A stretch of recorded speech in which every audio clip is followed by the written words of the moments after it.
गांधीची जात म्हणजे देशाला एक संघ ठेवणारी जात आहे.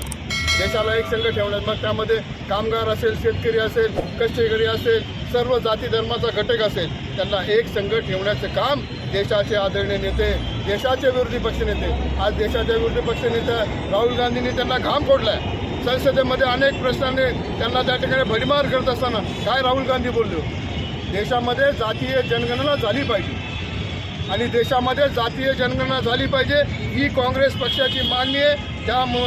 ती मागणी पूर्ण करण्याचं पूर्ण काम हे काँग्रेस पक्ष त्या ठिकाणी करेल आणि त्याच्या माध्यमातून शेवटच्या घटकाला, देशामध्ये राहणाऱ्या शेवटच्या घटकाला, देशामध्ये राहणारा शेवटच्या शोषिताला त्या ठिकाणी त्या माध्यमातून न्याय मिळेल. हे पवित्र विचार राहुल गांधींचे आणि हीच राहुल गांधीची जात आहे. देशाला एक संघ ठेवण्याची जात ही राहुल गांधीची जात आहे. मग त्यामध्ये कामगार असेल, कष्टकरी असेल, शेतकरी असेल, सर्व जाती धर्माचा घटक असेल, हा एक